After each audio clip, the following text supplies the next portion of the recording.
À l'occasion des obsèques de l'ancien Premier ministre canadien Brian Mulroney, décédé le 29 février dernier, les divers témoignages rendus par des gens de son parti et des partis adverses ont dressé de lui le portrait d'un homme de grande vision, de conviction et de courage. Il a été un chef d'État si intérieurement troublé par le système de l'apartheid en Afrique du Sud qu'il en avait fait une de ses causes prioritaires.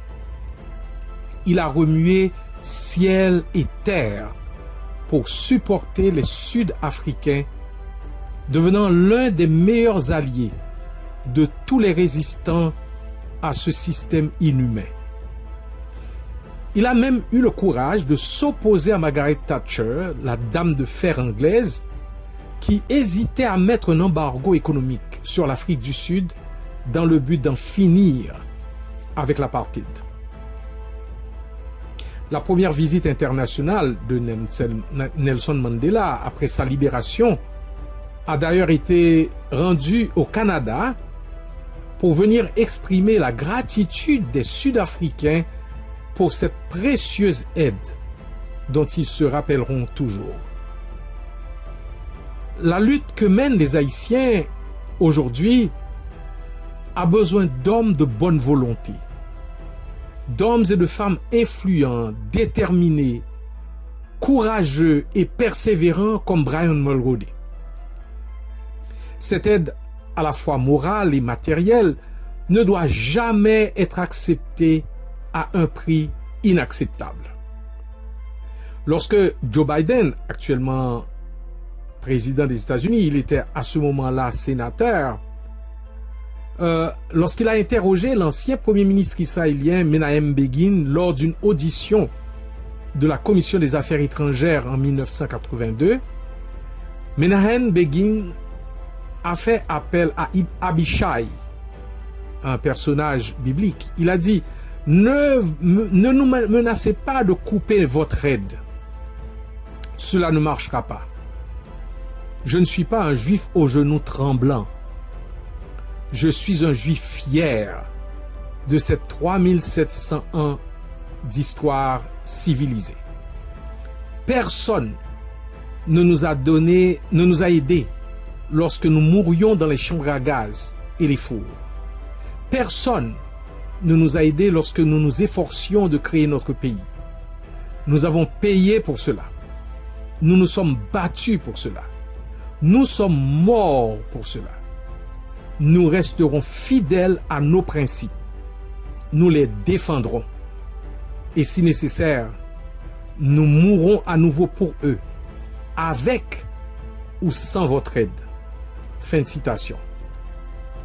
Nous, Haïtiens, Haïtiennes, vivant aujourd'hui l'indescriptible tragédie de notre vie nationale, soupirons légitimement après l'aide de ces gens de bonne volonté que les Juifs appellent depuis les horreurs de l'Holocauste des justes, c'est-à-dire expressions qui désignent des hommes et des femmes qui leur ont tendu la main dans leur détresse. Nous avons besoin de gens comme Brian Mulroney, mais aussi des leaders comme Nelson Mandela, qui a préféré rester en prison pendant 27 ans plutôt que de vendre son âme pour sa libération à des conditions inacceptables.